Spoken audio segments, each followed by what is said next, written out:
Forget the myth of lavish Roman banquets. The Legionary, the very engine of Rome's vast empire, knew a harsher reality. What truly fueled their legendary discipline?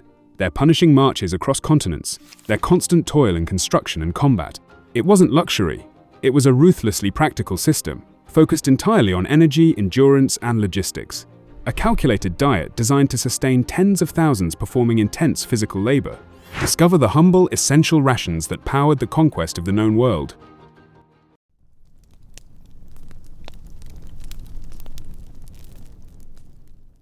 The bedrock of the legionaries' diet was frumentum, grain. Each soldier received a hefty daily ration, nearly a kilogram, or 2 pounds. This single item supplied the bulk of the 3,000 calories, sometimes more, needed to fuel relentless marching, perhaps 30 kilometers in just 5 hours, and arduous construction projects. Preferred grains were hard wheats like durum and emmer, rich in protein. Barley served as a substitute, occasionally issued as a punishment ration, considered less nourishing. Crucially, soldiers were issued whole grain kernels, not pre-milled flour. This simple logistical choice dramatically extended storage life, vital for long campaigns, but it placed a heavy burden directly on the men. Each 8-man tent group, the contubernium, carried its own rotary handmill, the mola manuaria. These weren't light tools, often weighing over 20 kilograms, crafted from dense stone like basalt. Imagine, after a day's march, or digging fortifications, the inescapable chore, grinding enough coarse flour for 8 men. This relentless task is believed by some scholars to be the very origin of our phrase, the daily grind. So what became of this hard-won flour? Most commonly, it formed pulse, a thick, sustaining porridge, boiled with water and salt, perhaps enriched with herbs or scraps of fat.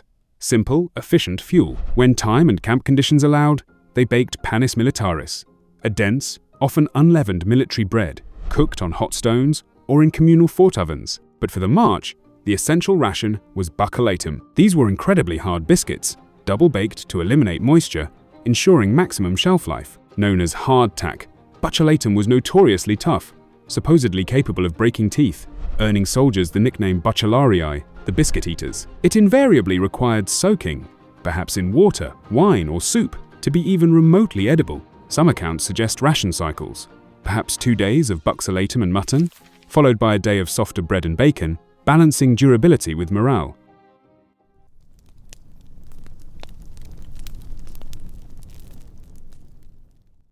Hydration was paramount. While wine was issued, the soldier's daily companion was Posca. Typically water mixed with sour wine or vinegar, known as acetum, it sometimes contained herbs. But Posca was far more than a cheap thirst quencher. Its acidity acted as a mild antibacterial, making questionable water sources safer and masking unpleasant tastes.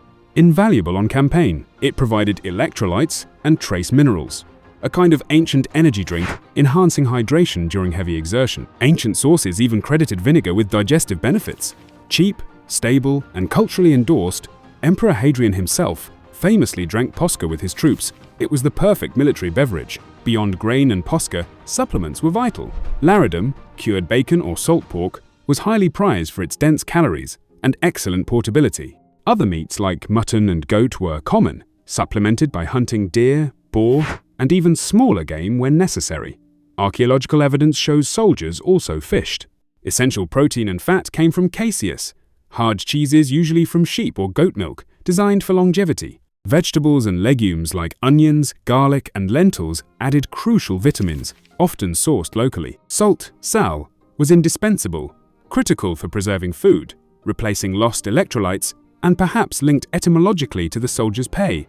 The salarium, olive oil, oleum, provided vital fats and calories, imported across the empire, even to distant Britain. Seasonal fruits, nuts, and if affordable, flavorings like the potent fish sauce garum added variety to the monotonous grain base, providing essential fats, proteins, and micronutrients.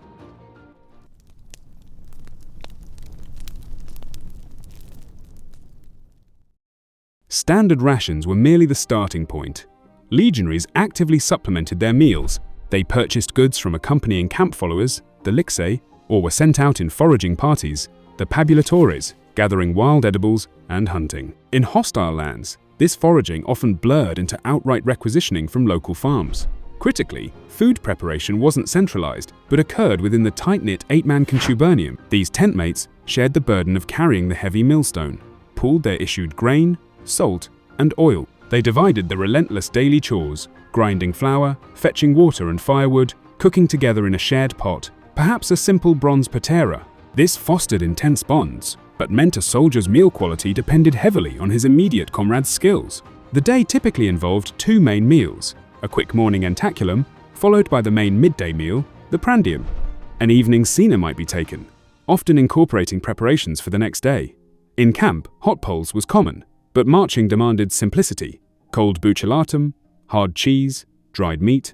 Consider the immense weight carried in the soldier's pack, the sarcina, often 30 to 45 kilograms, including weapons, tools, stakes, and several days' grain ration. Food itself was a heavy burden. Behind this individual effort lay Rome's logistical genius.